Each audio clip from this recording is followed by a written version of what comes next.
live from Tennessee, from the east to the west. We are talking Cowboys everything.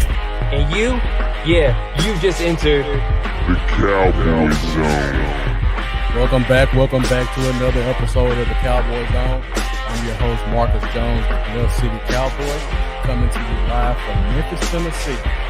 And the season is officially over. The Super Bowl has come and gone. Congratulations to the Los Angeles Rams for being the Super Bowl champions. But now we are back to business with the Dallas Cowboys, and we are officially in off-season mode. So thank you guys for watching. I'm Marcus Jones, Bluff City Cowboy. I see we got quite a few viewers tuning in right now. So if you haven't done so already, make sure you like, make sure you share, and make sure you subscribe to my YouTube channel to keep track of all the Cowboys news and notes. We'll be coming back weekly starting this week. So we are definitely looking forward to giving you guys some great content and also getting your feedback on some of the stuff that we'll be talking about. I see we got quite a few people joining. Got my guy Tavis joining us, Keystone. Definitely got to get you in here at some point because you've been really on top of all these late round gems, and I'm definitely gonna need your input and some of the guys that I need to take a look at before we hit the draft season. And I see we got Charlie joining. Charlie, thank you for tuning in. Definitely appreciate that. And we got my guy Professor O. Thank you for joining. Appreciate you tuning in as well. I know looking at the people who've commented so far, all three of you guys are big draft guys, just like me. So I know you guys are excited to dive into your top 100s, dive into your positions, dive into your late round gems. But we know how the Cowboys work. And I see I got my guy Mendoza join as well. Mendoza, thank you for tuning in. We all know how the Cowboys work. Our draft is based off of free agency. So we all know Dallas is going to first stockpile their own guys. Then they're going to do a little bit of dumpster diving to fill in some spots. And then once we get to that point, then we can get a very clear picture of where we think they're going to the draft. So if you guys want to throw some draft stuff out there, we can. But I definitely have to follow the course of what the Cowboys do because this is a Cowboy show. So first of all, we're going to start off with some free agency talk. And the first part of free agency is getting our guys back. And I see we got Michael Autry joining us. Michael Autry, thank you for tuning in. Definitely appreciate your support. Looks like a new name. So, Michael, if you haven't done so already, make sure you like my social media, Bluff City Cowboys. Make sure you subscribe to this YouTube channel also and continue to support. And I see I got another Bluff City guy in here. My guy Rev Douglas in here. He has a great podcast. I try to follow as much as I can. Doing some big things right now. I just saw you were added to a sports network. So congratulations to you. Hopefully I'll get to your point at some point in my lowly podcast career. But thank you for tuning in. Definitely looking forward to your input as well. All right. And Rev, if you haven't done so already, be sure to subscribe to my YouTube channel, Bluff City Cowboys. All right, guys. So we got free agency talk first. So my plan tonight is to go through all of the free agents that we have on this team and give you my input on who stays and who goes. I think once we go through this, I'm going to have a lot of opinions that some of you guys may disagree with. But at the Cowboy Zone, this is an open forum. So we definitely appreciate your input. And I'm not the type of person that's stuck in my ways. So if you guys make a good position as to why this guy will stay or go, I'm definitely looking forward to hearing it and definitely willing to change my position on it. But before we get to that point, we got to touch bases on some of the talk that's been coming out the past couple of weeks. And that is the keep or cut talk with Amari Cooper and with DeMarcus Lawrence. So, guys in the comments, let me know what you think about that one because I'm really conflicted on what I think the Cowboys will do. And surprisingly, I'm more conflicted on Amari Cooper than I am with DeMarcus Lawrence. I know for most people it's kind of backwards. But for me, I really don't know what they're going to do with either one of these guys. So real quick, before we dive into some free agency talk in general, let's go ahead and take a look at the contracts of these two guys, kind of talk about where they stand, and then see what you guys think about whether they stay or they go.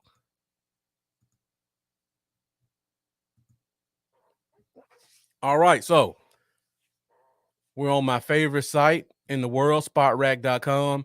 If you guys aren't familiar with this, if I'm looking for contract information, if I'm looking for free agents, projected market values, this is the place I go to get all that information.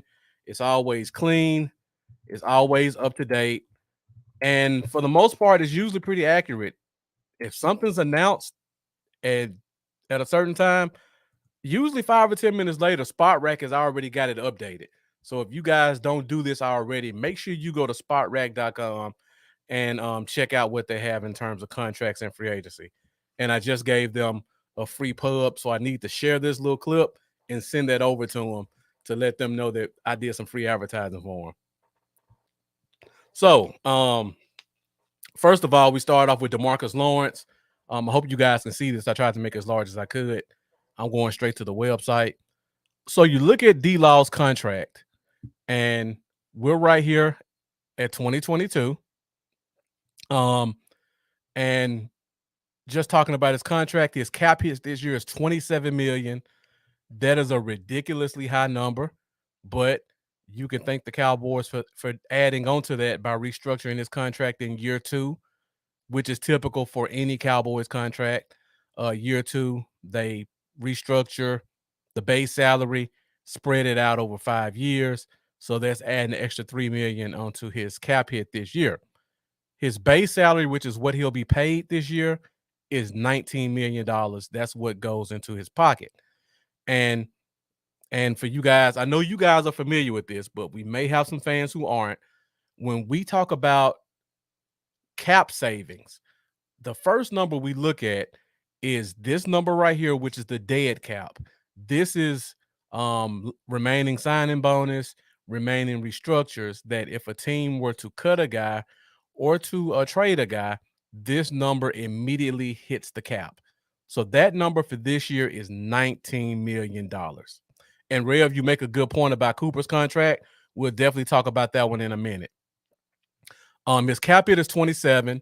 So if we were to cut him, that would mean we would save roughly $8 million. Technically, we still have the $19 million on the books, but we wouldn't have the $27 million cap hit. So that would be $8 million that we would save this year. The other option would be making him a post June 1 cut, which means that even if we don't wait till June 1 to cut him, we could cut him now, and then June 1, that'll open up some more money on the cap. The way that is determined is you look at anything between the base salary and the cap hit. This will be what touches the cap this year. So this year it will be signing bonus of $5 million, the restructure of $3 million. So his cap hit this year will be $8 million. But the money you would save would be the 27 because you let him go. So essentially you would be saving $19 million this year. But the downside to that is you look at this number underneath it, 11 million, we would take an $11 million cap hit next year and not have him on the team. So this year we save some money, but then next year we be allocating $11 million to a player that's not on the team. So some decisions to make for the Cowboys. I know my guy Dominique, who isn't here with us tonight, he's saying, along with a lot of Cowboys fans are saying, that you offer him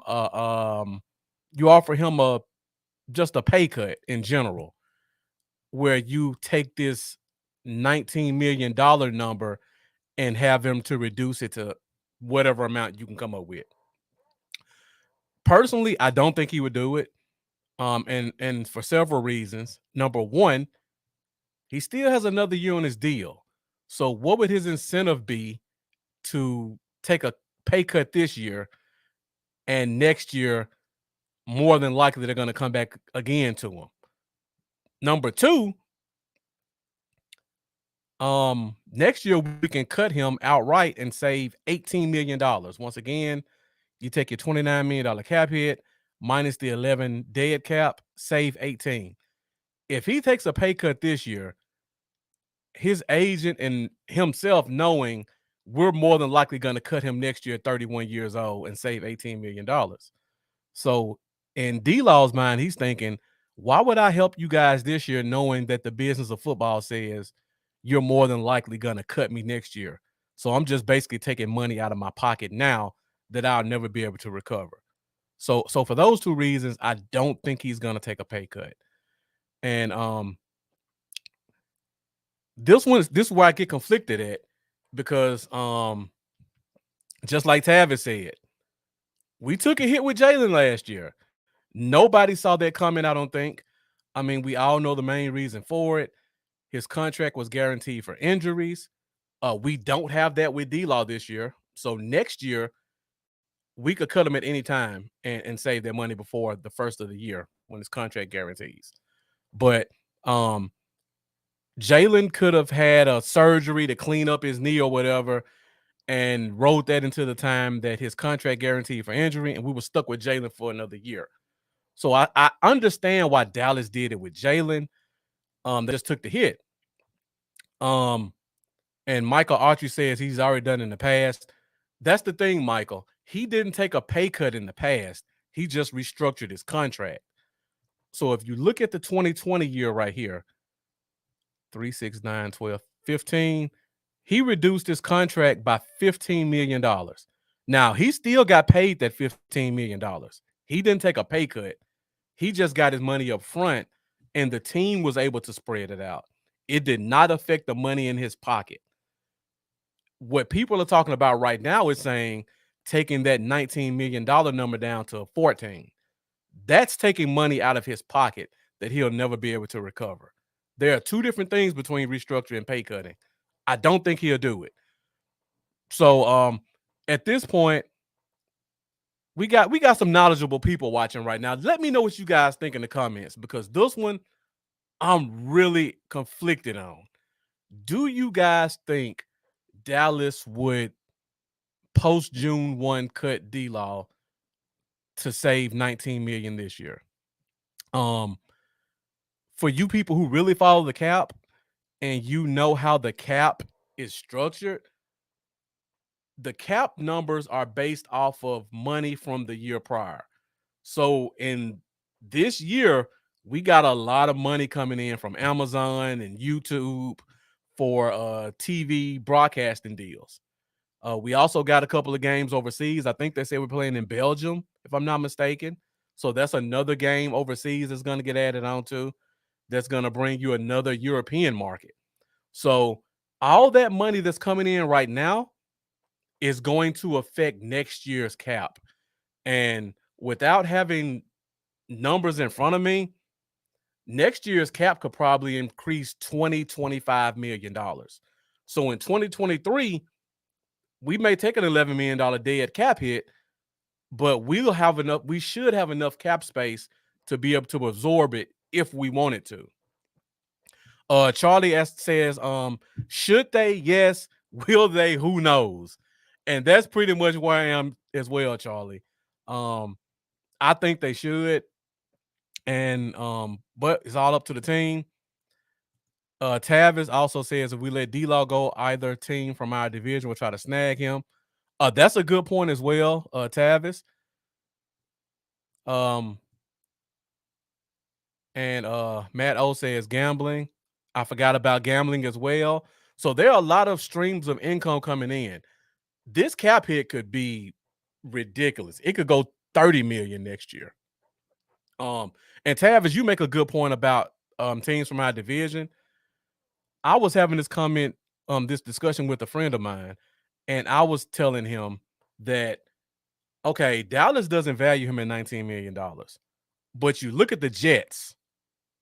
The Jets have a ton of money, and they struggle every year trying to get a free agent to come there. They may offer D-Law $20 million. They got like 45 sitting with nowhere to spend it. And teams are required to spend a certain amount of money every year under the collective bargain agreement. I don't know where their number is, but the way they've been sitting on 30, 40 million every year in their cap space, I'm pretty sure they got to spend pretty sooner or later. You also got Jacksonville. Jacksonville is in desperate need of a defensive end, and they have about 35 million. That's another team that could consider a guy like D-Law. Then you look at Cincinnati. I was bringing this up to someone talking about Tennessee last year. Tennessee felt like they were a pass rusher away from getting over the hump.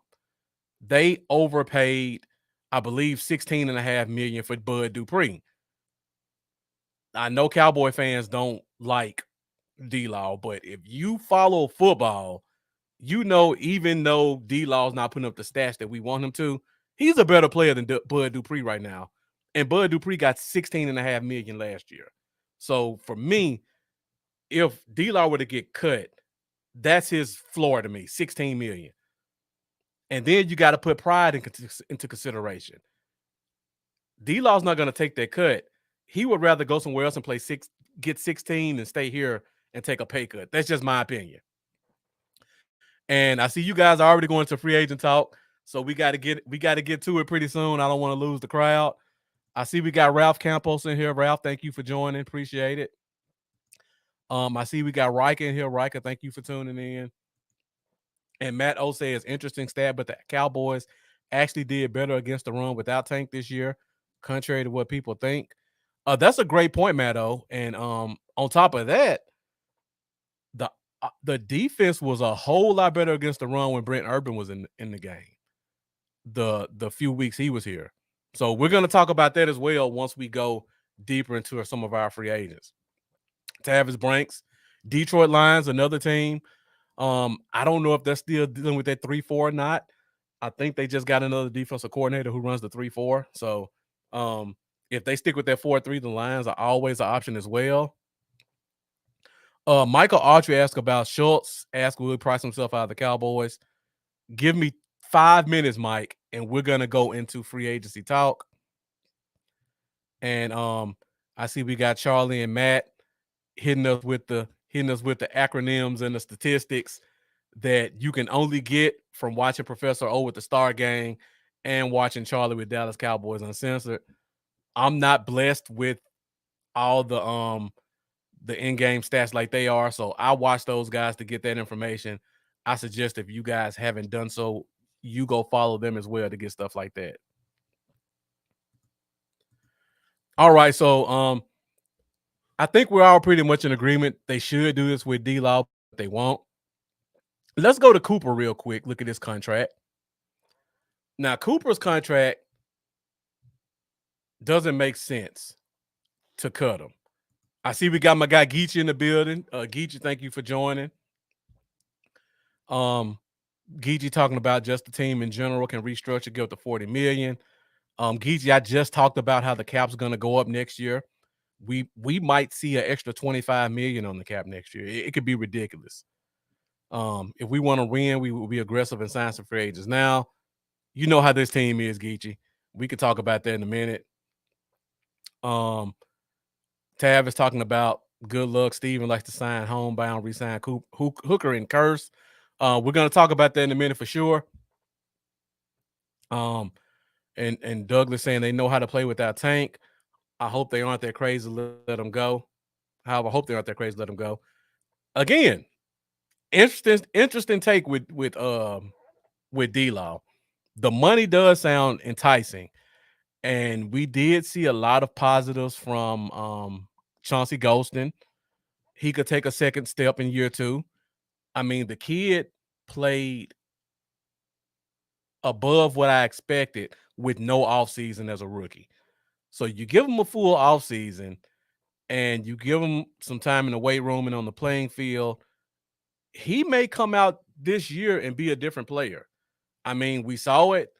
We saw it on the offensive side of the ball with Terrence Steele. So it's possible.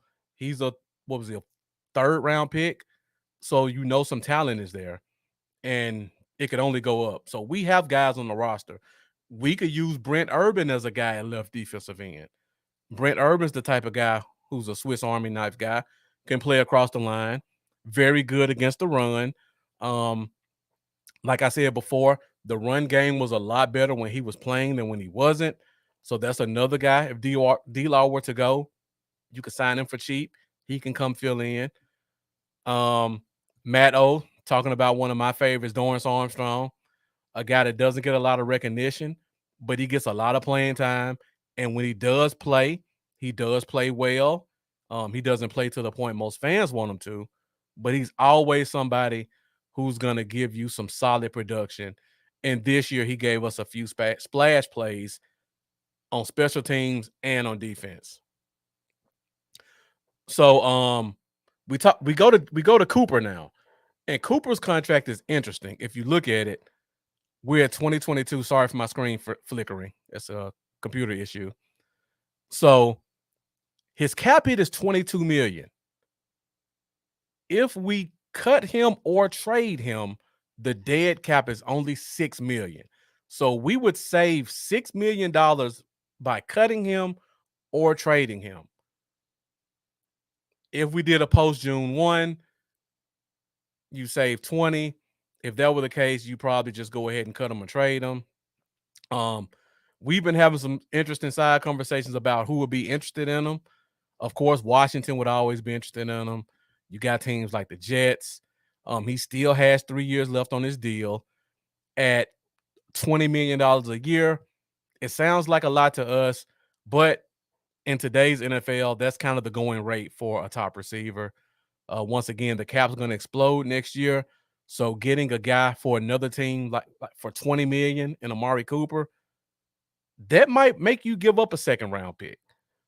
So this one, even a 1st-round pick, honestly. So this one is interesting also. We're going to find out pretty quickly, because if you guys can look at the bottom of the screen right here, his salary fully guarantees on the 5th day of the league year. So what that tells us is they have to decide fast what they're going to do with him, because if they wait till past the 5th day of the league year, his contract fully guarantees, and then it's going to be almost impossible to cut him or trade him. So they have to make a decision fast on Coop. If they decide to keep him, you best believe he's going to restructure. And if he did restructure, that will open up about $13 million for this year. So Dallas has a bunch of options with Amari Cooper that all of them will yield double-digit cap savings. Now, there are rumors out there about Amari Cooper getting cut. Honestly, I don't believe them. I think it's off-season fan chatter, off-season media hype. It would be very difficult for me to see them letting go of Cooper right now. Next year, we can have a different conversation, but as of right now, I think Coop is on the team. D-Law is going to be the interesting one. And just like Charlie says, should they do it? Yes. Will they do it? I'd say it's highly unlikely. All right, guys. So I see you've been going in the comments. I see we got William Coulter joining us. William, thank you for joining. Definitely appreciate you tuning in. So let's go ahead and get into some of this free agency talk, because you guys have been leading up to it for a while in the comments. So let's go ahead and get into it, and we could talk about what I think about keeping or cutting some of these top players. All right, guys. So here's the list of all the current free agents. A pretty long list of guys. Matt Owen saying the baby woke up. Yeah, you got to take care of the baby. Make sure that he's taken care of, because I know that could be distracting. And I know your wife appreciates you taking care of the baby as well. So way to get those brownie points, Professor O. William, we did talk about this a few minutes ago about if they restructure, they could save $44 million, and if they went all out, be 66. They could do that. Included in the number would be D-Law. Included in the number would be Zeke. I hate to be the bearer of bad news for you guys. Zeke's more than likely going to get restructured this year. He has one of the longest contracts on the team right now. He still has 5 years, I think 5 years left on his deal. Those are the type of guys who get restructured regardless of what the team or you guys think about them. Because once again, 2023, the cap is going to explode. So if you do decide to cut a Zeke next year and take on some dead money, there should be more than enough cap space to absorb it, even if you restructure him this year. So look for a guy like Zeke to get restructured regardless. You know Dak's going to get restructured. If Cooper's here, he's going to get restructured. So those three by themselves will probably open up about $25 million. And then you can go not Crawford. You can go Tyron Smith, Zach Martin, Lyle Collins, D-Law, guys like that to get you to your 40 to 60 million. All right, guys. So we got the list right here. And Charlie, you've been saying it for a while. I've been saying it also. They did decide to do the other O-lineman instead of him. That's usually a kiss of death for a player when they have a contract that is able to be restructured when the team needs money and they don't do it. So that's one of those things that if you kind of read the tea leaves says he may be on his way out. I'm hoping they just restructure it this year because his deal was so team friendly in terms of a minimum signing bonus that you could do it this year or last year. So we'll see.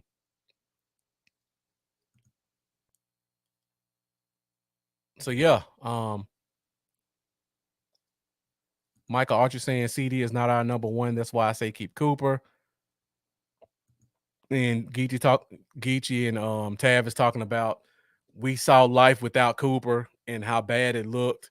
I agree. I think this is a very good receiver draft class. Just putting it out there. I'm not saying we may go that route, but there are some guys out there that in the draft I think could be very interesting for Dallas. And Burks from Arkansas is number one on my list. If we were to see a guy like Cooper leave, once we get more in the draft talk, I'll talk about him and why I think he'll be a perfect fit for Dallas if we needed a receiver. All right, so list of current free agents. As you can see, looking at the 2021 salary, a lot of these guys were league minimum guys or near league minimum. All of them unrestricted free agents right now.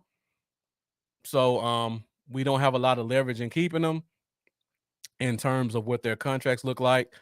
The list is continued. It's a long list, guys. So we look at big name Randy Gregory, and then you got a bunch of other guys with minimum contracts who are unrestricted free agents. So I thought the best way to do this is to build up to the more difficult decisions. So first of all, I started off with the guys I'm almost certain are gone.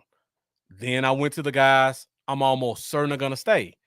Then I went into some coin flip guys, and then we get into the tough decisions. So if you guys haven't done so already, keep bringing the great comments because I really want to hear what you guys got to say about this list. And also, if you haven't done so already, make sure you share this. Share it to your personal page. Share it to your favorite Facebook group because this is something that a lot of fans don't really talk about because right now in the offseason, most of the media outlets are just talking about narratives and analyzing interviews to pull out sound bites. They're not talking about the real stuff that goes on with this team. Like what we're going to do with this list of 20 plus free agents that we have coming up, which is literally half the roster. And we're going to talk about that right now. So if you haven't done so already, make sure you share this. Tavis Banks read my mind. He loves kicking out that chump change for 1 year wonders. Charlie saying, are we going to do a 2-game split with Cooper? The 2-game split. Michael Archie saying I would keep Wilson. Douglas, I agree. You can't take away anything that makes Dak worse. I agree. I think he should be here. But the fact that he didn't get his contract restructured last year, that speaks a lot. That speaks volumes. And if you understand GM talk, when you have a guy who has some money you can restructure and you don't, and you restructure Dak, who just signed the deal, like Dak literally put pen to paper in July, and by August they're already restructuring. That concerns me, but we gotta hope for the best. And thank you, Michael Archer. I definitely appreciate your support. Appreciate you tuning in. Hope you continue to join us on the Cowboy Zone. All right, guys, let's go ahead and this list a little bit further. Now, first of all, these are the guys I think are definitely gone. Like, there's no question in my mind that they won't be here next year. First of all, is Dalton Schultz. I think you guys kind of hinted around to that in the comments. Looking at how he's performed, he's been a borderline Pro Bowler for 2 straight years. And Mendoza saying, I think it'd be easier to go by the free agent positions, start with the running backs and so on, figure what we can do with the room. I agree, but you know what they do with Dallas. You know how that goes. And got Gary Atkinson in the building. Gary, thank you for joining us. Appreciate your support. He's saying if they do cut Coop, it will be because they can save more money cutting him than they can restructuring or cutting anyone else. I agree. As of right now, for someone who's not a post June 1 cut, you could save the most money with Amari Cooper, cut or trade. He's one of the few guys that you could actually trade and still save $16 million. That can be enticing to the Cowboys if they could find a way to get a first or a second round pick in return for him. Because like I said, this is a very deep receiver class. And if they could save 16 and bring in some guy, Chris Olave, Jameson Williams, my guy Trey Burke, in the late first round, where the contract that he would sign for 4 years would be cheaper than what you would get day one from cutting Cooper, it might be enticing to the Joneses. Ralph Campo asked a great question. What if a player doesn't agree with the restructure? Great question, Ralph. First of all, restructures are voluntary. Teams can offer them. Players don't have to take them. But this is why you rarely see a player turn down a restructure. Number one, the way NFL contracts work, and guys, please stick with me for a minute. I have to explain this because Ralph asked, and I want to make sure that he knows because it's something that doesn't get covered. And Gary, in Dallas is almost certain. Second year, you got a restructure coming. But to answer your question, Ralph, the way an NFL contract works is players don't get paid their contract until the 17 weeks of the season. So if you have a player who's making $17 million in the offseason, he's making the same $10,000 a week that the water or the guy at the bottom of the roster is making. As a veteran, he may get $5,000. The guy at the bottom of the roster may get $2,500. That's what they get paid during the offseason. He won't get that $17 million until week 1 of the season. When a player restructures, if he restructures in March, he's going to get a check for $16 million in March in his hands. He doesn't have to wait the whole season to play out to get his money. That's the first reason a player will not turn down a restructure. The second reason is because, like we talked about, when a team restructures, they're pushing their money down the road. And if they would decide to cut him the next year, that will put a massive cap hit on the team. So that player knows that if I do a restructure now, that almost guarantees me another year on the team because there's no way the average NFL team can afford to restructure my deal in year 1 and then cut me in year 2. The cap dump would be tremendous to the total cap space. So for those two reasons, a player normally won't turn down a restructure.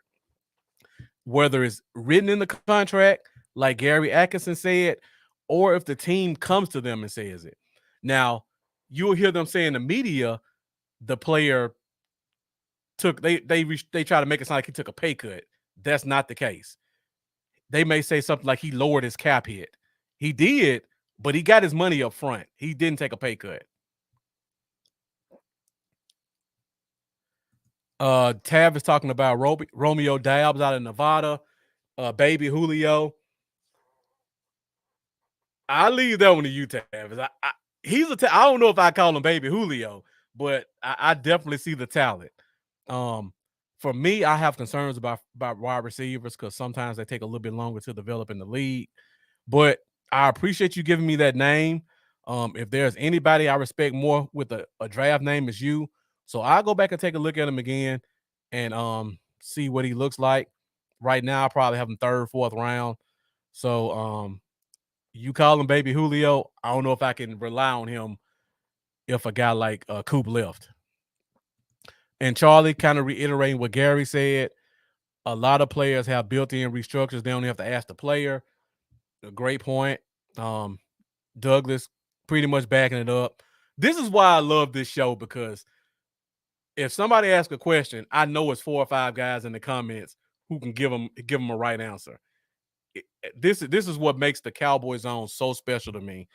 Guys like you who bring the knowledge just as much as I do, and in some cases even more. And Charlie kind of reiterating what I just said.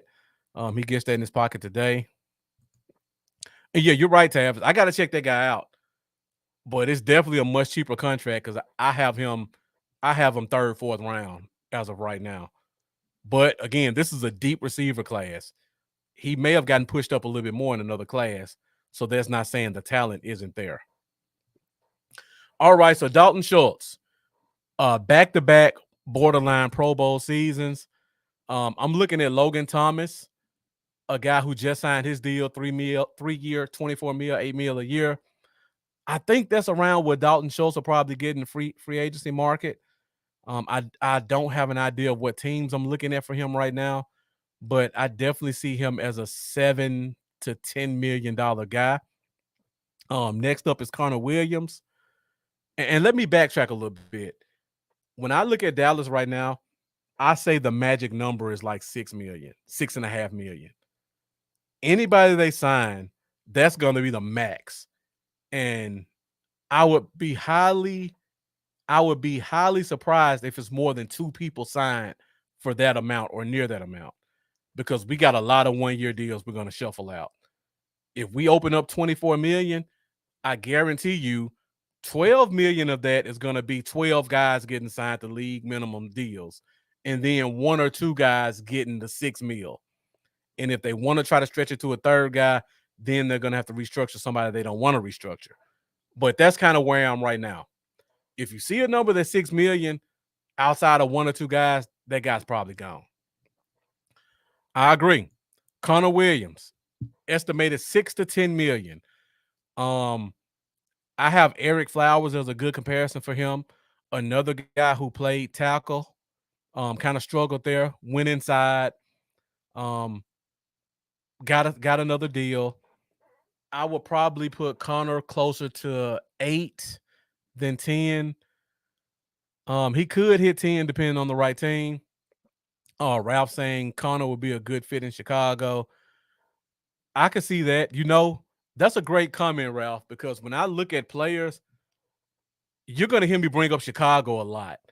I probably have 4 or 5 guys that I've looked at on this team, and I'm like, you know what? Chicago would be a great fit for that guy. So that's a good eye. That's a good eye, Ralph.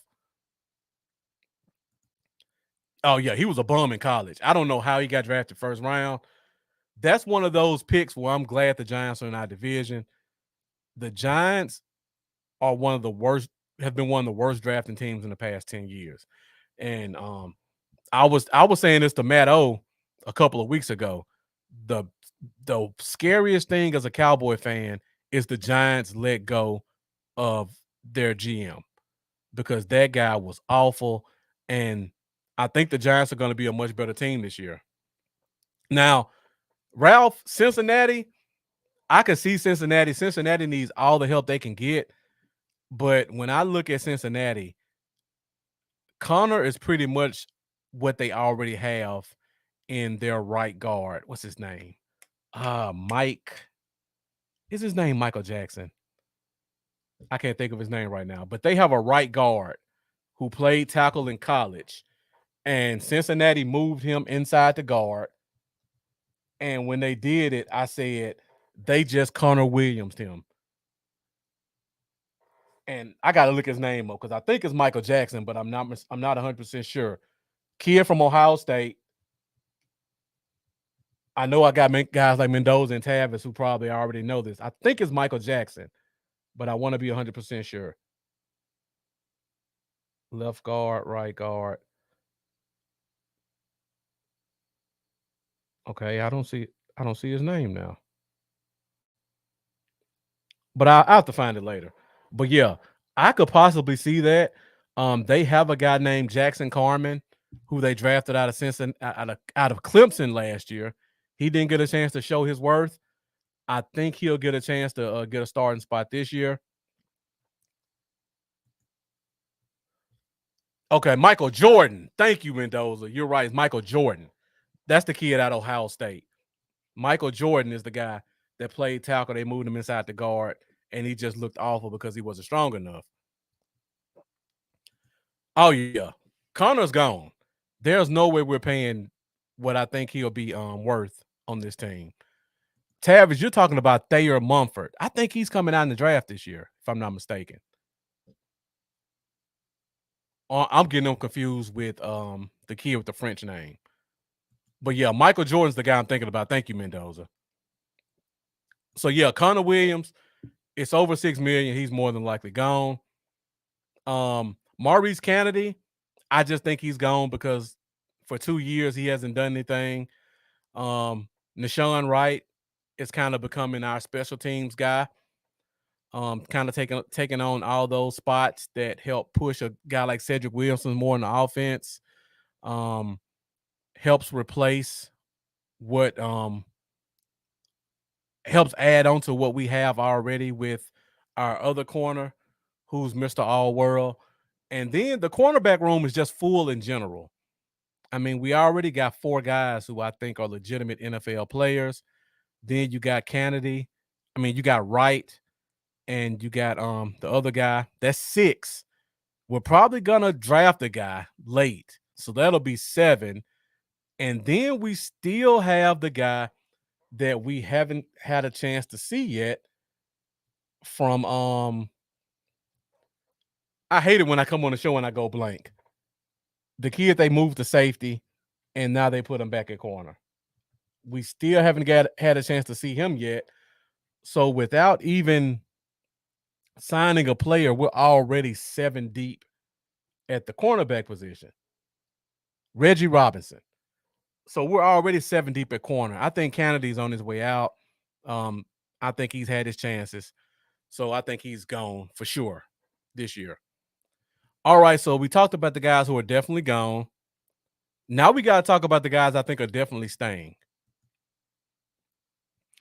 And yeah, when you're out for the season with a concussion, that's not good, Tavis. You're right.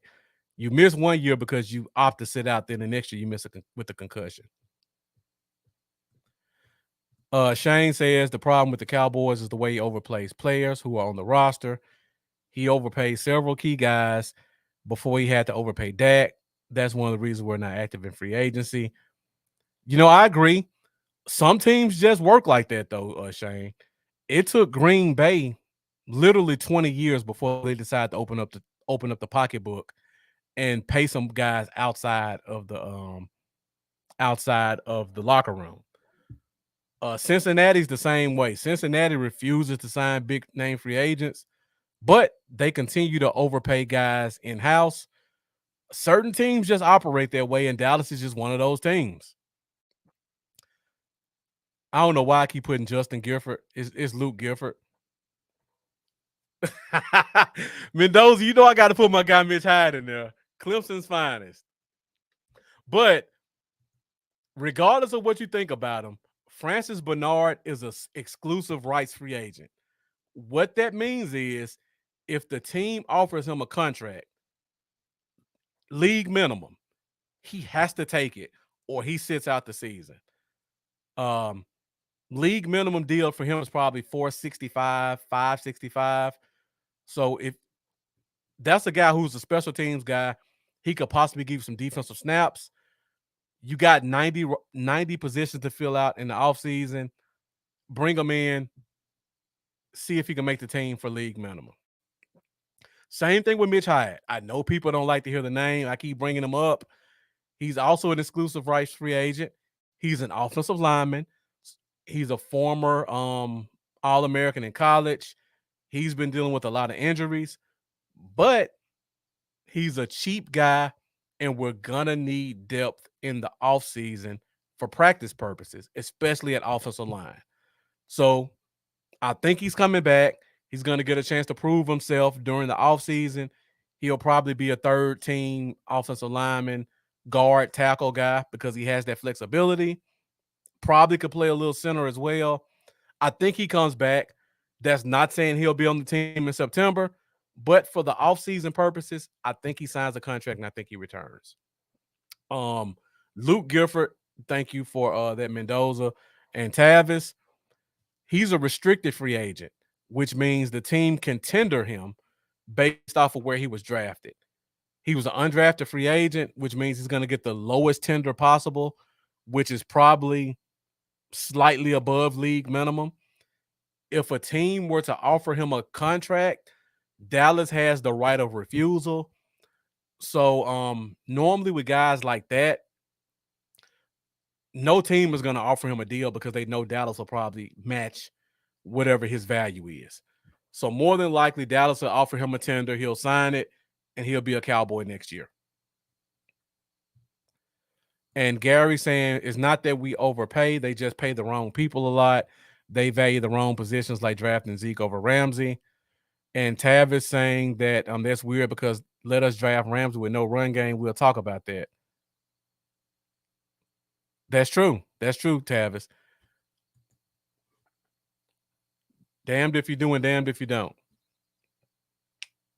All right, guys. So these are the guys I think we're going to keep. I talked about the guys that are definitely gone. Now we get into some of the gray areas. And Gary, they could have got Henry in that same draft. It's a couple guys they could have got that haven't panned out right now, but I think in Dallas they would have been much better players.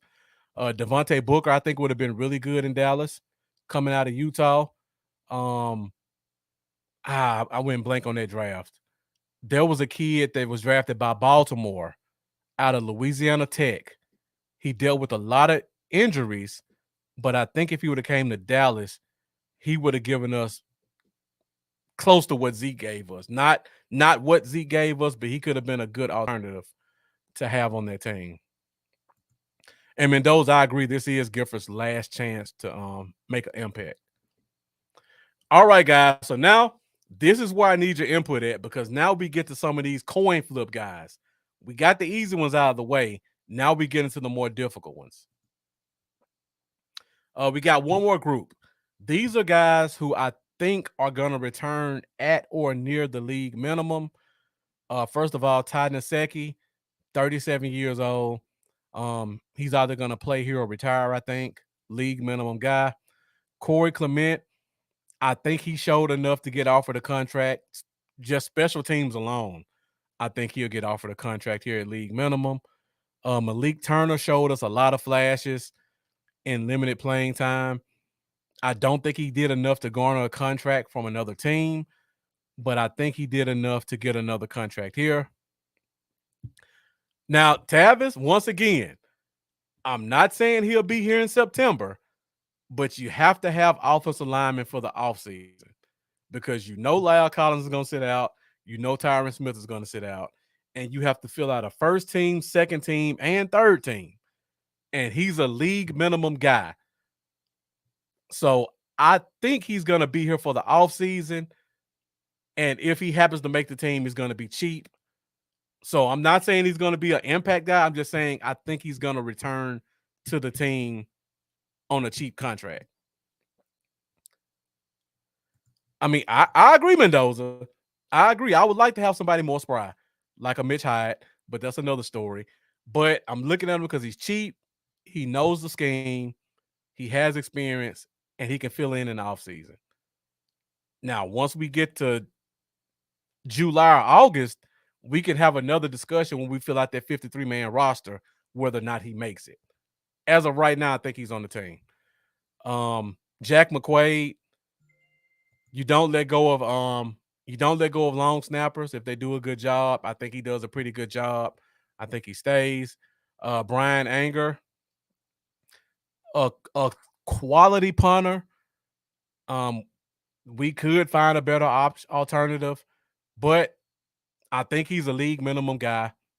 I think they sign him unless they find somebody better in free agency or the draft. And that's a good point. We got Ball last year in the draft, still haven't seen him. But you need depth in offensive line because you know Collins is not going to play a lot. You know Smith is not going to play a lot. And we have to fill out 3 different teams full of offensive linemen. And that's a good point, too. Talking about Rico Dowdle and Sawo, because we didn't get to see a lot. We didn't get to see Sawo at all last year, so we're going to see what happens with him. I think Corey Clement has a leg up on both of those guys just from special teams impact. And Anger's definitely a must keep. I think he's going to be at or near league minimum. He may get twice league minimum, but I don't think he's going to be that much. So these are definitely guys I think are going to return at or near league minimum for the offseason. All right, guys. Now, it gets a little bit tougher from here, so make sure you stick with me. Keep the comments coming because I really want you guys' input on what I have to say about some of these next guys. Now we go into my coin flip, guys. And I know a lot of you guys do not like this one, but we got to start with Noah Brown. I think this one is a coin flip because, number one, I'm just going to put some of his stats up here. He's a core special teams guy. I talk about the importance of special teams. He's giving you 35 to 40% of special team snaps. That's actually a declining number for him because in years past, he was closer to 60%. Last year, he dropped down to 40%, but that's because guys like Malik Turner stepped up, Corey Clement stepped up, Jeremy Sprinkle came in, Nashawn Wright stepped up. I'm just naming guys off the top of my head who were really impactful on special teams. His special team snaps declined dramatically. And also Malik Turner. Malik Turner's also a special teams guy who came in offensively and gave us a lot of production that we haven't seen from Noah Brown in the past 4 years. Now, on the positive side of that, Noah Brown's been in the league, it seems like forever. He's only 26 years old. Noah Brown is I believe, the second youngest receiver on the team right now. He's younger than from last year's team. He's younger than Turner. He's younger than Coop. He's younger than Cedric Wilson, who's been in the league less. I think Noah Brown comes back on a league minimum deal. Once again, that doesn't mean he's going to be on the 53-man roster, but I think he's valuable enough that you give him a chance to earn a spot in the offseason. Now, this is the type of guy where I could see a New England signing him, just like Jesse Holley. If you guys remember Jesse Holley, he was on the team. He was a bottom of the depth chart guy. He was a core special teamer for 2 or 3 years. When his contract came up, Jesse Holley went to the New England Patriots, played 2 or 3 more years. He became their core special teamer before they drafted Matthew Slater. Now, remember, Jesse Holley hasn't played in a long time. Matthew Slater is now 36 years old. He's at the end of his career. They're going to need another core special teamer to kind of help replace his role. Noah Brown could probably be that guy for a team like New England who could just be a special teams only guy. Mendoza, I believe he came into the league at 19 or 20. He only played 2 years at Ohio State. He was extremely young coming into the league. So 6'3", 225, 4.5 speed. Another surprising stat people don't believe. He's probably, based off 40 time, the second fastest receiver on the team. His 40 time was faster than Cedric Wilson's, and it was faster than CeeDee Lamb's. And he's 20 pounds heavier than both of them. So the guy has athleticism. He just can't put it together in Dallas. Gary, I agree. When you're known as a special teams guy and your special team snaps decline, that's normally a sign you're on your way out. But I don't know if you guys remember the story. And Terrence Cartwright, thank you for joining us. Appreciate you tuning in. I don't know how I missed this comment, Gary Atkinson, but you might start me to crying on the show because I was so upset about them not keeping Jalen Guyton. But like I was saying, I don't know if you guys remember the story, but 2017, Zeke was close friends with Noah Brown, and he pretty much went and demanded that the team sign him. And that's one of the reasons he got his shot. And there were also reports that Zeke was the reason he got another year on the team. And then he kind of built his special teams roll up and stuck around. So you never know. Maybe him and Zeke are still close enough where Zeke will put his name out there to keep him around. But I think he's cheap. He's athletic. He knows the special teams. They'll at least give him a shot during the offseason. Unless a team like a New England needs a new special teams ace. All right, let's go to another coin flip guy. And coin flip means I think there's a 50-50 chance they stay or go. The more I get into these, the more I know you guys are going to hate to see him. Cedric Wilson. Now, talking about Cedric Wilson. Cedric Wilson made a huge leap last year. His first 3 years, I think he only had like I see we got my guy Jeff in the building. You know, I can't do a show without bringing up Mitch Hyde. I just got to bring up the Clemson guy. And we got another Clemson guy to talk about later in the show. But thank you for joining, Jeff. Cedric Wilson probably the first 4 years had 200 yards combined. Last year exploded for 500 and I think 6 touchdowns. So maybe he takes another step and becomes that legitimate third wide receiver who's capable of getting 800 yards and 6 or 7 touchdowns. If by chance, we talked about this earlier in the show, if something happens to Cooper and he leaves, you've got an experienced guy who could step in and possibly be borderline number 2, borderline number 3 guy to help backfill some of the chemistry we lost with Amari Cooper. So he could be kept around for veteran leadership if Cooper leaves.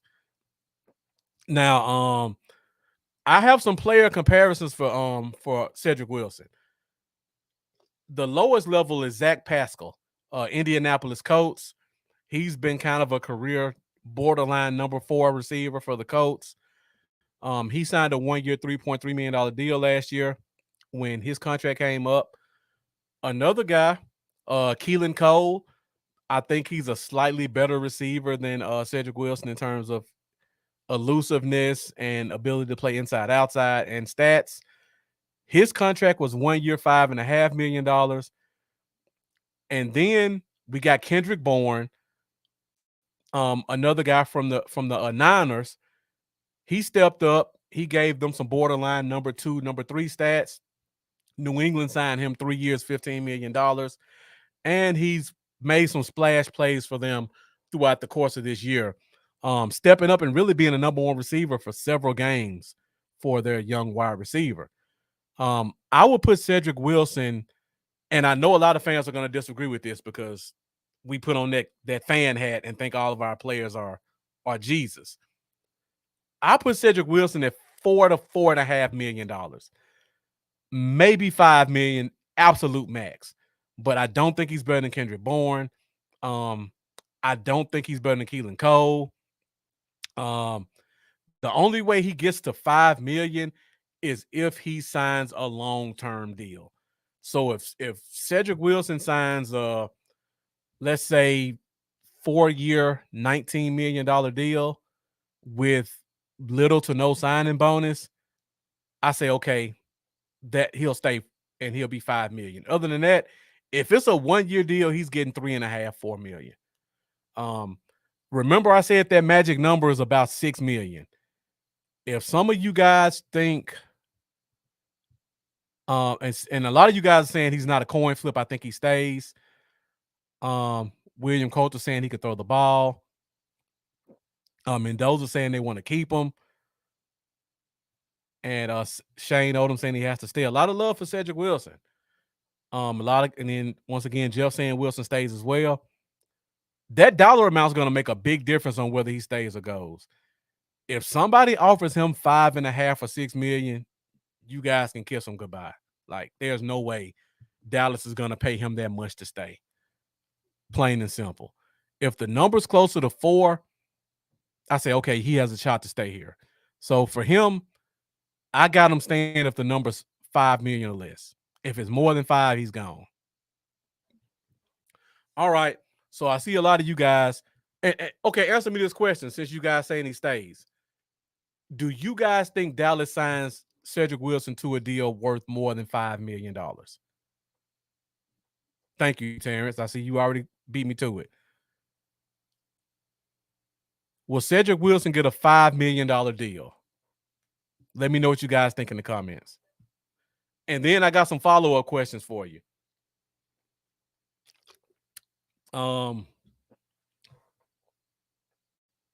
Because I want to throw some names out here.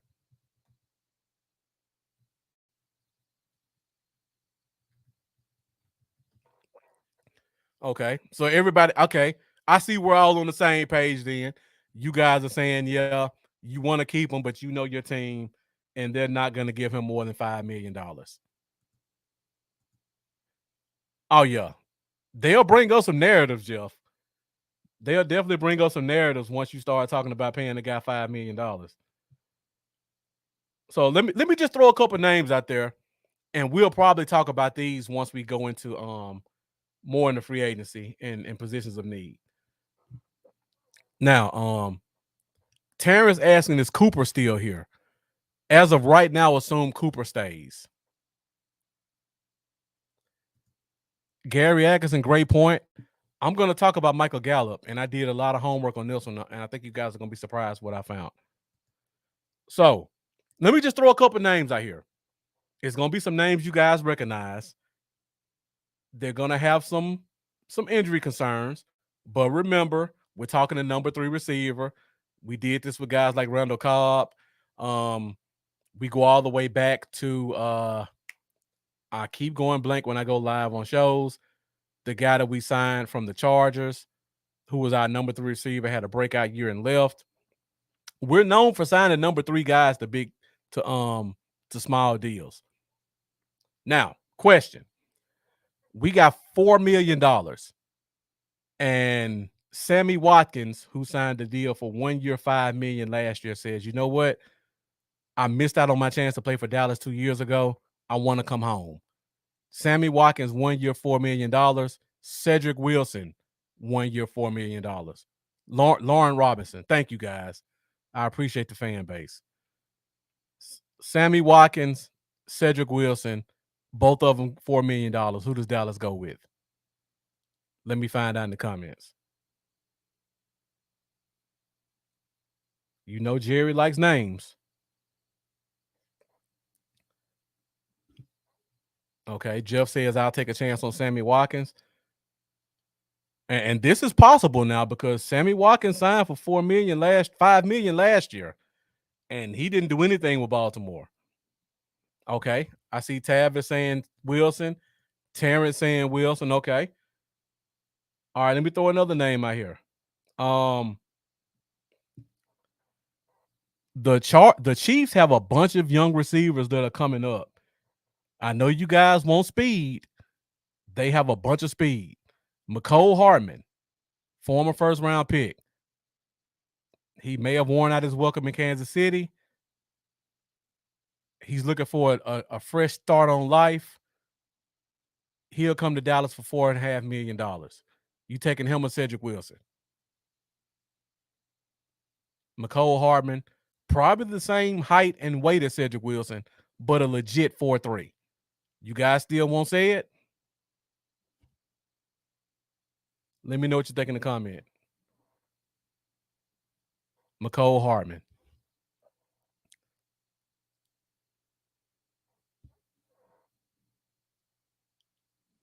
All right, William Coulter saying I love speed. Okay. I need to move forward in the show because we're in an hour. Because the names I was going to throw out, okay, Charlie said push. All right, now let me group them all together. The Chiefs have 3 wide receivers who are coming up on free agency: Mecole Hardman, Byron Pringle, and what's the third guy's name? I hate when I go blank when I'm on the show. DeMarcus Robinson.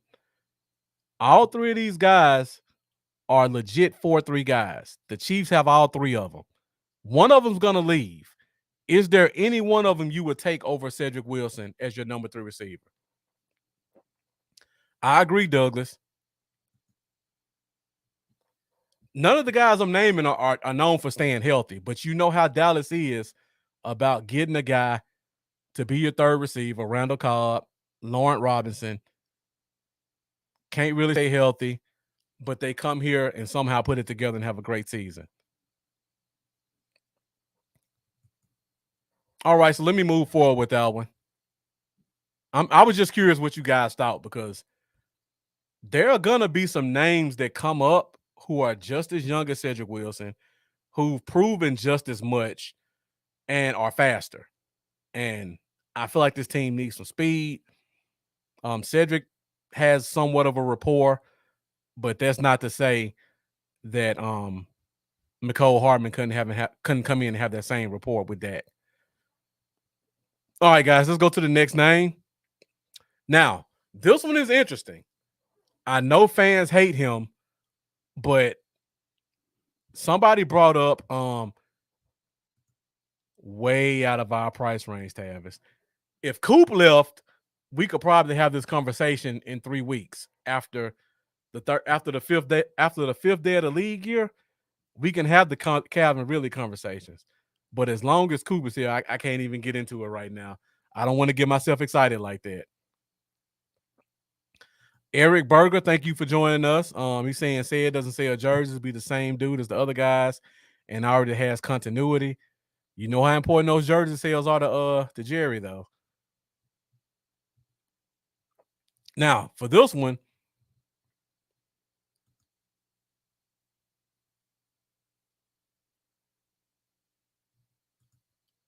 yeah, Terrence CD was a 4.55 guy in the combine.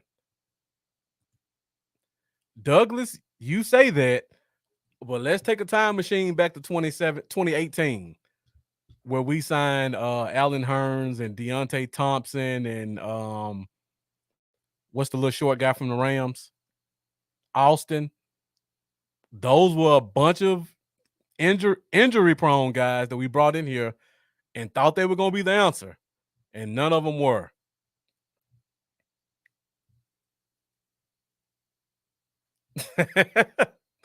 I see. I assume you're talking about Leighton Vander Esch. Letting Vander Esch go. I agree. Now, I think he prices himself out of Dallas. I know a lot of fans won't agree with that, but I just think the matchups with Chicago are way too interesting. He's a former first-round pick. He's got the size teams look for to be a 3-4 interior linebacker. He has the movement skills to play in a 4-3 in space. Matt Eberflus, currently the head coach for the Chicago Bears. He was here when they drafted Leighton Vander Esch. Eberflus is a linebackers guy, so you have to assume he had a lot of influence in bringing him here. Just looking at how Chicago plays their defense, I think they're going to go back to a 4-3 under Eberflus. I think Roquan Smith will be a much better fit as the wheel linebacker in that scheme, and that leaves a gaping hole at the Mike spot. I think Vander Esch can come in, fill in that middle linebacker spot for Chicago, move Roquan Smith to wheel. They've got those 2 talented defensive tackles to keep pressure off the linebackers. those two talented pass rushers. I think it's a perfect fit for him in Chicago. And I pulled up two contracts that are interesting. Charlie, can you let William Coulter know the name of the linebacker we drafted in the 4th round that got hurt? I'll let you put it in the comments. So I got Gerard Davis, who's kind of a journeyman guy. After he came off his rookie deal, he signed a 1-year deal. I believe he was a 1st-round pick as well out of Detroit. Jayon Brown is another. You got the joke, Eric. I appreciate it. I was gonna let Charlie get an opportunity to put something obscene in the comments. But yeah, also Jayon Brown, I believe out of Tennessee, is another guy who plays pretty well. Not an all-star guy, but he's a middle linebacker. Great coverage skills, can play that mic. I think Chicago is the place for him, and I think it's going to be a $5 million deal because Eberflus really likes him as a linebacker. And I think even if fans want to keep him, I think the price is going to be too high. 4.5, anything over 4.5 million, he's out of here. I just don't see a team like Chicago needing a linebacker and them not offering him at least 3 or 4. Mendoza saying, get me Dean. I would love to see Dean here. You know, my guy, Dean is kind of my favorite guy right now. I also like Chad Muma. I know I'm butchering his last name. That's really one of my 2nd-round guys that I really like. If we can't get Dean in the 1st, if we got him, I'm just as happy. So that's some of that draft talk we'll get into in a few weeks. So this one is a coin flip. I don't think the number's going to be there. If it is, and he likes it here, he may stay. But yeah, I think he's gone. All right, let's go. They get more difficult after this one, so guys, stick with me with 1:13 minutes. Michael Gallup. This one was a very interesting study that I did looking into him and the history of this injury. Okay, of course, he tore his ACL in January. Based off prior history, he's probably going to be out at least 10 months. So that means he'll start the year off on the PUP list. Will a team take a chance on him sight unseen, not being able to run, not being able to produce in training camp? And I found 4 comparisons, which is surprising. These are all guys who are injury prone, who got injured in their last year right before they signed their big deals. And look at the contracts. Allen Robinson, 4 years, $64 million by Chicago. Cortland Sutton, 4 years, $60 million to Denver. Devontae Parker, 4 years, $30.5 million to Miami. And these aren't – Cortland Sutton was last year. Devontae Parker and Allen Robinson, that's like 3 years ago. And they got that kind of money coming off injuries. So Jeff saying – and Jeff, I thought this too before I did the research. I didn't think he would demand that much, and I thought he would stay and work with the training staff also. But if a team's offering you 12, 15 million, it's going to be hard to pass up because Dallas is offering him half that for 1 year. And Jeff, thank you for bringing this point up because it goes into my next point. Looking at the comparables. Now, all 3 of these guys tore their ACLs the year before they signed their contracts. And look at the 4-year statistics. Michael Gallup's right there with them. He has more receptions than Sutton. He has more receiving yards than all of them. He has more touchdowns than Sutton. Allen Robinson missed his entire year before, signed his deal. Cortland Sutton signed with his same team, so it's a little bit of an asterisk there because they were familiar with him. But if you compare him to Allen Robinson, who went from Jacksonville and signed with Chicago, they gave him 64 out the gate. And I say that because when I look at Chicago now, Allen Robinson's gone. They just drafted a young, talented quarterback who has a strong arm and likes to throw it deep. They don't have a receiver in sight in Chicago. So I'm looking at Michael Gallup as another option for a team like Chicago, who's already shown that they're willing to slow play a receiver.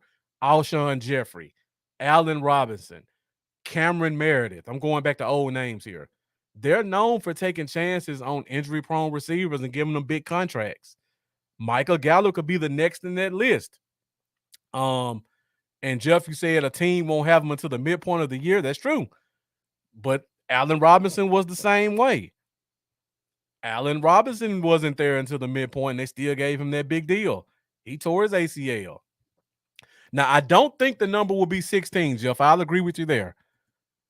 But if they got 16 and 15 a year, there's no way he doesn't get double digits just based off of the stats. Because this is one thing I try to put out there for fans to remember. It's not about what your perception is of a player. It's about how much a team can negotiate. We talked about this with Dak. We talked about this with D-Law. No matter what you think about a guy, it's about what they can negotiate at the table. And I can promise you, whoever Michael Gallup's representatives are, they have these stats pulled up. And they're going to say, my guy is right along the lines with these two guys, and he deserves this money. That's going to be their starting point, and it's going to go down from there. They're not starting at $5 million and going up. They're starting at 16 and going down. And I don't think they're going to end up going back that far. Tavis, I agree. But Chicago is bare at receiver. And they got to get that kid some help. So they may draft Chris Olave, but they still need another guy. And they got some cap room. So I'm just looking at Michael Gallup. Perfect fit there. And Jeff and Mendoza saying one thing I know is the rehab. Does he really want to go somewhere new rehab with docs and trainers he doesn't know? Familiarity could be a value for him. Those are good points. Well, is Sutton the number one, though? Is Sutton the number one? I don't know. It's something to think about. Allen Robinson was the number one coming out of Jacksonville. But if you go back and look at the stats, he only had one breakout year. And if I'm not mistaken, his breakout year wasn't that much better than Michael Gallup's best year. Let me see if I can pull it up really quick while I got you guys here. Just like Charlie said, for $15 million, I'm going. I can get to know the doctors and trainers somewhere else.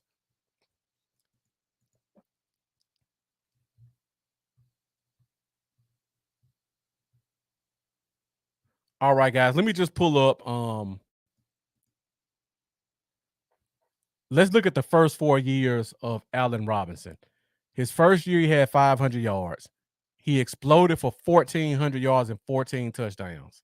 That was his big year. The next year, he had 800 yards. Then year 4, he had the injury. And I agree. And I appreciate you guys kind of locking in with me on that. Sutton's not a number one. You have to put a bit of an asterisk on it because he's going back to his home team.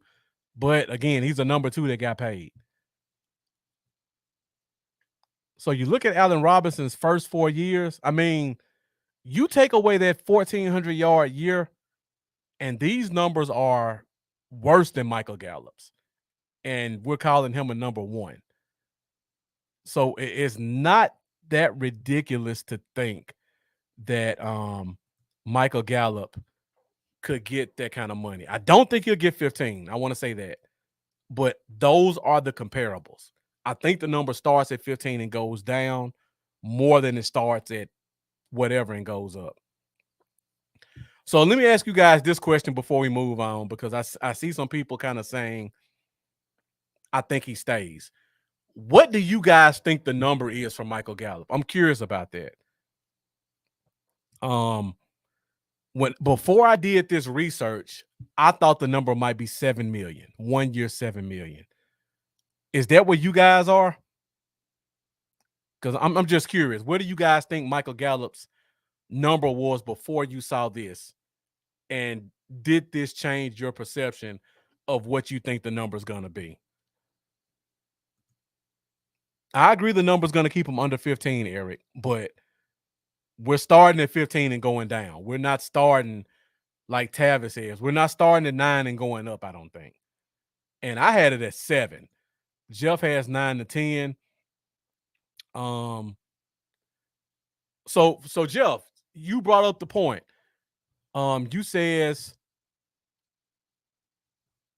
where's your comment at? About a team won't have him until the midpoint of the year. Now, you just said he gets 9 to 10 million. Knowing what you know about Dallas, do you think they're going to pay him $9 to $10 million a year and he won't even be there for a third of the season? I don't even think that's in the cards. I would say 7, 8, but that's a stretch with this team. Because once again, we can go get a McCole Hardman for $4.5 million. We can get a Byron Pringle for $3 million. We could go get a Sammy Watkins for $4 million. These guys have injury concerns too, but they're not gonna come in and you're gonna miss half the season like Michael Gallup. So do you want to take a chance with Sammy Watkins for 4? Or do you want to get Michael Gallup at 8 and for a fact he's missing a third of the year? So for that reason, I think Michael Gallup's gone. I think he's going to price himself out. All right, guys, let me go to the next guy. We're at 1 hour, 20 minutes. Thank you guys for the great dialogue. Once again, I thought this would be an hour show. You guys have really pushed it forward, and the views have stayed steady. William Coulter, great point, and I can't argue with this. Jerry keeps his draft picks and overpays them. Like always, I'll be shocked if he leaves. I mean, based off of Cowboys history, I can't argue with that. He does have a tendency to overpay his guys, and we'll see. But I think Michael Gallup will be a tough pill to swallow. Yeah, some team will overpay for him, Rev. And I'm looking at Chicago at number 1. I'm also looking at Oakland because Oakland just signed a new coach. They just got the OC from New England. So they're going to revamp that offense. And they don't really have any weapons outside. So I'm looking at a team like Oakland to get in play for them. And then, of course, Tavis, the Jets can't give away money. And they don't have a true outside receiving threat. All of their receivers are slot guys. So that's another team you could look for.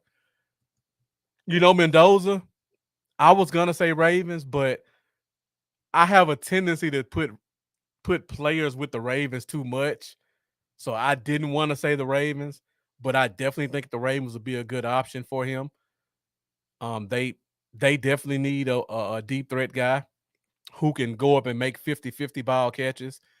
I like Hollywood Brown, but he's more of a boom or bust. It's going to be 1 boom and 4 bust. He can't really make anything happen for himself. And they need somebody on the other side who can kind of take some pressure off of him. And if it's one-on-one, you can throw it up and let him make a play on it. And they should have some money in play as well. So those are some of the options. All right, guys, we're at 1 hour, 25 minutes. Let's keep going through the list. We got a couple more names to go through before we get out of here. William Coulter says Bateman I forgot about Bateman. They drafted him. We'll see about Bateman. The jury's still out on him. But you're right. As of right now, he is kind of penciled in as their number 1. But he's still a young guy. He missed a lot of the season this year. So there's still a lot to be desired there. Solid rookie season, though. Solid rookie season. All right, let's go to the next one. Now we started to get it. We started to get more interesting now because now we got DeMonte KZ. He had a solid year. He was coming off an Achilles injury. That's one of the reasons we got him so cheap. I think his market's going to increase. He has some quality snaps. He made a couple of big plays on the ball. He could play free or strong. I think there's a chance he could price himself out of Dallas. I look at his comparables. I got Justin Burris at $4 million a year. I got Anthony Harris at $4 million a year. So I'm putting his market value probably at $3.5 to $4 million a year. Yeah, his angling is suspect, Tavis. He does have a tendency to Superman at receivers and running backs, where he just dives head first and throws his arms out and hopes for the best. Jeff saying KZ gone and we keep Hooker. You kind of moving ahead on me, Jeff, but I appreciate the thoughts, knowing we're on the same page. Charlie saying I think he's gone also. Terrence saying he's gone. Well, good news for you guys. I think he prices himself out. I think he's gone too. I think the number's going to get closer to 4, and we have other options at safety who I think are going to be a lot cheaper. The Black Jeff Heath. That's a good one, Tavis. William saying he's going to stay with Quinn. That's his guy. I hope he leaves. We upgrade his safety. Money talks, and you know the rest of it. If somebody offers him $4 million and our number is still firm at 1.5, like last year, I think he's out of here. I wish we had Professor O, because I don't know if you guys remember, my guy Professor O was really high on KZ last year, and he predicted him to make the Pro Bowl. So I'm really curious to think to see what he thinks about KZ and whether or not he returns. And Douglas saying we can draft and develop another player. This is a pretty good safety class also. I think there's a guy in the second or the third round we can get who can give us comparable to what KZ gives us. All right, now, another interesting one, another favorite of mine. You guys know how I feel about Dorance Armstrong. Another guy that's going to surprise you, because Mendoza, I know you said you were shocked that Noah Brown's only 26. Dorance Armstrong is only 24. And Dorance Armstrong has been in the league for, it seems like, forever. He's only 24 years old. He's extremely athletic. Like, I don't know if you guys have ever seen Dorance Armstrong in person, but if you saw him, you would be surprised with how tall he is and how long his arms are and just how cut he is. If you saw him in person, you would think it was David Irvin. Like, that's how he looks in person based off of his physique. He's also a great special teams player. He's going to give you 50% of the defensive snaps, and he's also going to give you 40 to 50% of the special team snaps. And like I said before, he's gotten a lot of snaps as a reserve player. He can play the 3-4 or the 4-3.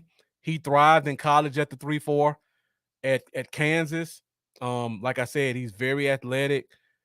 If you guys pay attention to the All-22, like I know a lot of you do, you will notice that Dallas dropped him in coverage quite a bit this year, which was surprising. So you know he has the ability to play some 3-4 where he can drop into coverage and rush. I got a couple of player comparisons for him. First of all, Mario Edwards, former second-round pick out of Florida State, played for the Raiders. Pretty much the same as Dorance Armstrong, except Edwards was a second-round pick. Armstrong was a fourth-round pick. The expectations were a little bit higher for Mario Edwards, and he underachieved, but he went out and signed a contract, $2.5 million. And Tavis, of course, he also knows the system well, too. Then you look at the guy we just drafted last year, or signed last year, my mistake, Terrell Basham, another guy who has some experience, a lot of special teams experience, played a lot of snaps as a reserve guy. He also signed a 2-year, $2.5 million deal. Armstrong has been kind of a league minimum guy. I think he's gonna be in for a bigger payday this year. I think his market may hit 3 million, honestly. I think this is gonna be one of those guys. And I'm gonna throw a name out there. Roy Robertson Harris, a guy from Chicago, signed with Jacksonville. A guy, if you don't watch a lot of football, you won't know who he is, but he was a career reserve player for Chicago. He got a ton of snaps. Whenever Brent Urban was out, they threw Roy Robertson Harris in there, and they almost didn't skip a beat. He signed a contract with Jacksonville for like $5.5 million. I can see Dorrance Armstrong being that same type of guy where the average fan doesn't know who he is, but football people recognize the traits and the experience. I hate to say it, you guys know I love Dorrance Armstrong. I think he gets priced out of Dallas. I think some team is going to offer him $4 million, and he's going to be out of here. If the number's closer to $2.5 million, I think he stays. For one, I think the familiarity with the team, the defense is looking good. I think they have some camaraderie, but I know you guys are saying he ain't going nowhere. Money talks. Keep him for insurance. Charlie saying I think he should stay. Not sure if the free agents front office feels the same way. Terrence saying we got to keep him. Nobody loves Dorrance Armstrong more than me. I say we keep him too. But once again, somebody's gonna pay this guy. If there's a football guy who watches tape, they're gonna see what he looks like and see all the snaps he's gotten, and he's only 24 years old, so he's got a lot of football left ahead of him. Somebody's gonna offer him $4.5 million. I just feel it in my bones, and I don't know if Dallas will be able to match that because they're gonna bottom feed so much with these free agents. I don't know if they're gonna do it. This one really hurt me to say this because one of my favorite guys in that draft, and me and Mendoza have been one of the main defenders of him for the past 2 or 3 years when everybody else was saying Dorrance Armstrong should be cut from the team. Terrence Cartwright, appreciate you joining, man. Make sure you continue to join us. Great comments tonight. Catch us next week, same time. We're going to talk more free agency. Appreciate your support. But yeah, I think somebody's going to offer him money. I'm looking at the Jets. I'm looking at Jacksonville. I'm even looking at Denver. Denver needs some pass rushers, and I think he has that Denver frame. So $4.5 million, I think he's gone, guys. I hate to say it. Let me move ahead. This was one of my biggest question marks because of what I just said. Now we got another one. We're almost done, guys. If you give me 10 more minutes, we'll get through these. Now, this one is another interesting one. And this is Jaron Kearse, safety. You guys are familiar with him. If you watch the Cowboys on, you will know that I told everybody we would probably sign him this year. And when we did, I told you guys he would have a big year. He even exceeded my expectations, but he had a great year.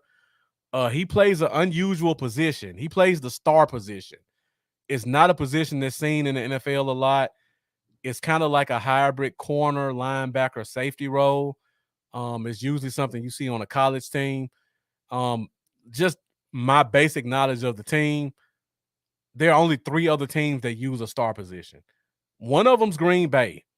Green Bay won't have the money to sign him. And in their star position, they like to use a corner. So I think he's out because they like a more athletic star.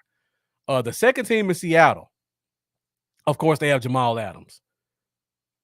Just eating up cap space, and they can't cut him. So they're out. The third one is Baltimore, and they have a guy by the name of Chuck Clark. For you football guys, check out Chuck Clark. Chuck Clark plays everything for Baltimore. He may line up at inside corner, outside corner, wheel, free, strong. He's even played some defensive end at like 205. Chuck Clark is one of those guys who just plays all over the field. So I look at player comparisons, and these are the two best ones I could find. Of course, I just talked about Chuck Clark for Baltimore. They signed him 3 years, $15 million. And then you have a guy like Eric Rowe. Yeah, Clark is a freak.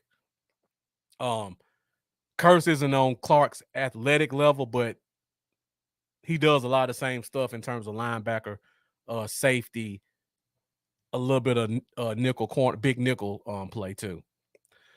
Eric Rowe, a guy from New England, was kind of their do-it-all guy.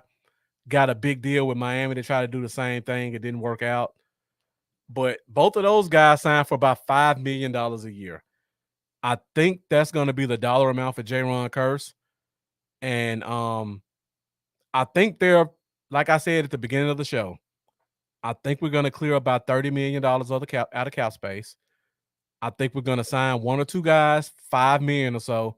Everybody else is league minimum. I think he's too important to the defense.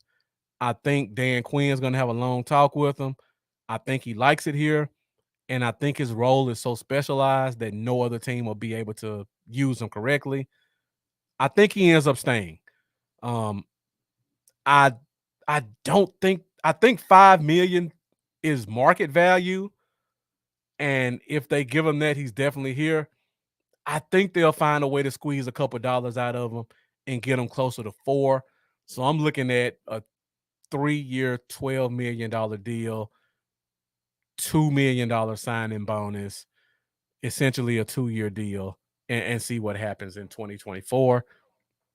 If he continues to play well, if Dan Quinn is still here. So this one, I think he's a keeper.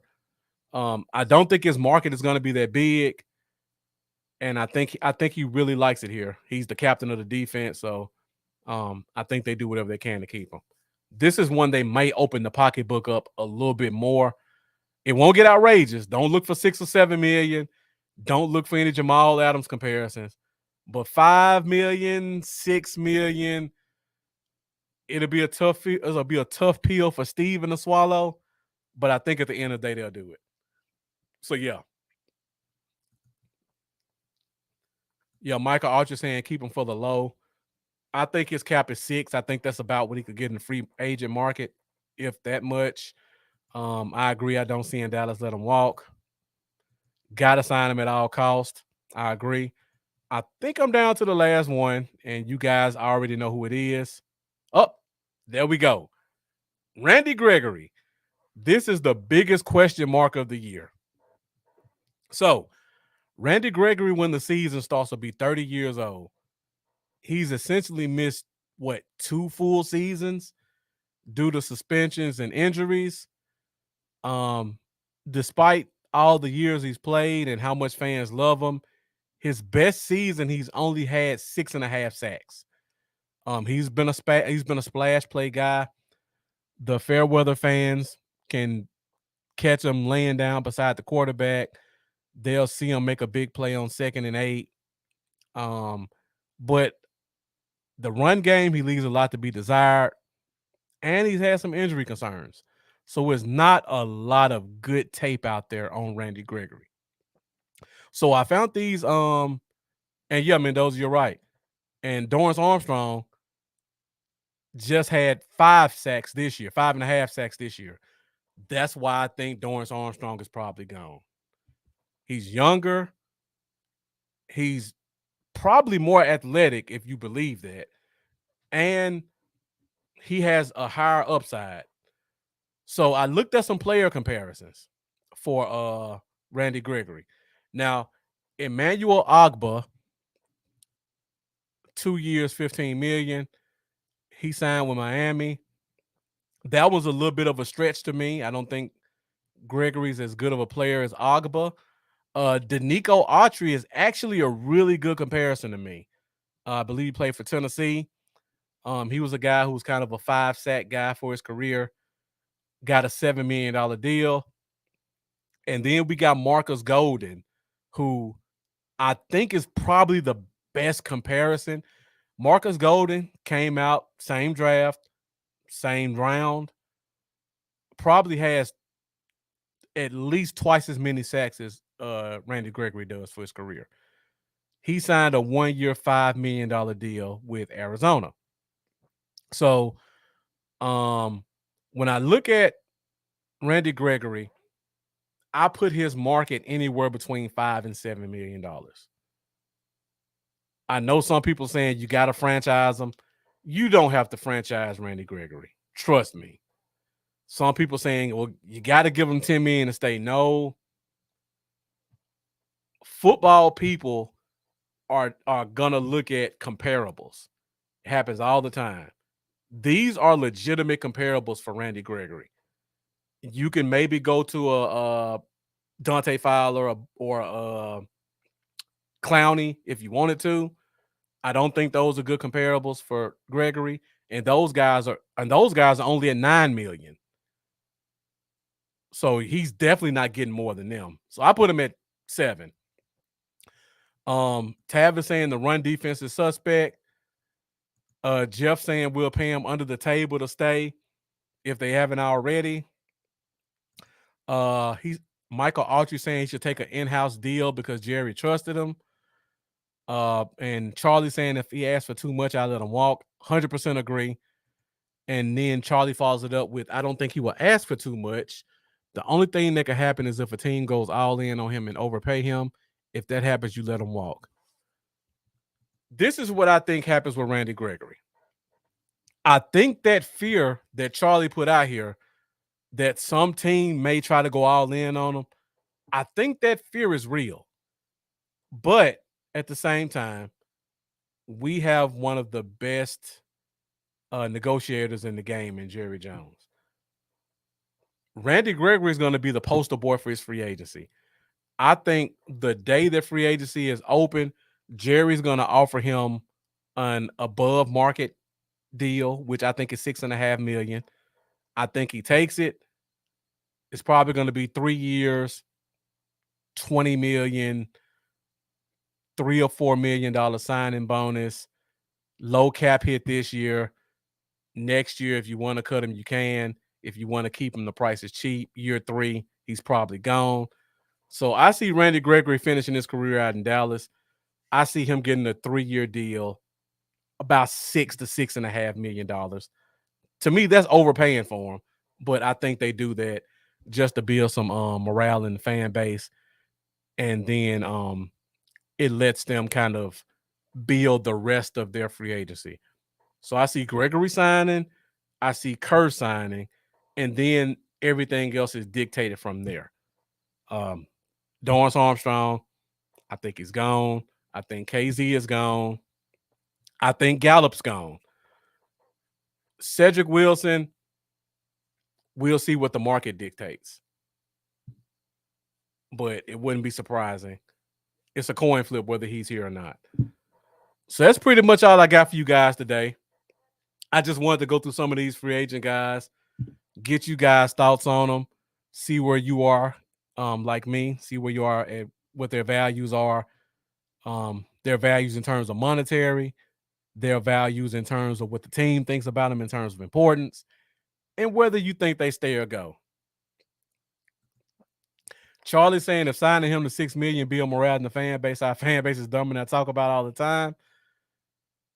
Well, Charlie, I hate to say it, but I'm telling you that's what's going to happen. People don't care about the price. They just want to see their favorite guy signed to the team long term. And that does build morale, having Randy Gregory back. And the average fan, because you guys are not average. You guys are well above average. The average fan is going to say, we got him for a discount at $6 million because they think he's worth 10. But we all know that's right at or slightly above what his real market value is. So the average fan is going to be jumping up and down saying, we got Gregory for under $10 million. but we all know better. So now, just talking about the rest of the offseason, now that we kind of have an idea of who we think will stay or go, next week, I'm going to come back with my 5 biggest positions of need. And then after that, I'll go through the free agent market and check out some of the bottom feeders to see what guys I think we signed that fill some of those needs.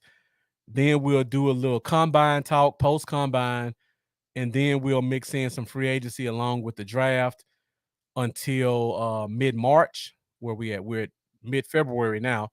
So we're going to do free agency for a couple weeks, mix it in with some of the draft with the combine. After the combine and after the season opens, then we're going to get full-fledged into the draft. So hopefully I can get my guys like Charlie and Jeff and Mendoza and Dominique and Geechee and Tav as guys who are really draft guys. Hopefully I can get those guys on the show. We'll do a few mock drafts. We'll talk about some of the late round gems. We'll talk about guys who are great fits for this team. And we'll do a lot of in-depth draft talk and free agency talk. So guys, make sure you continue to stick with us. Thank you guys for watching. As always, I appreciate your support. Let me read Charlie's comment real quick. Fans are way to worry about losing players that was part of a team who didn't look good down the stretch and got knocked out of the wild card round. And then there are 3 untouchables: Dak, Martin, and Parsons. Every other player is replaceable. I would agree with that. That's a great point, Charlie. I agree with that also. Speaking of that, before we go, there were some rumors out, and I hate talking rumors, but Charlie opened it up. There were some rumors out about Kyler Murray saying one of his demands is he wants to see his boy CeeDee Lamb back on the sidelines with him. How do you guys feel about that? And if that were true, what do you think the compensation should be to make a deal like that happen? So before I get out of here, let me get you guys' thoughts on that. You guys dead set on keeping CeeDee Lamb at all costs? I know it depends a lot on Coop.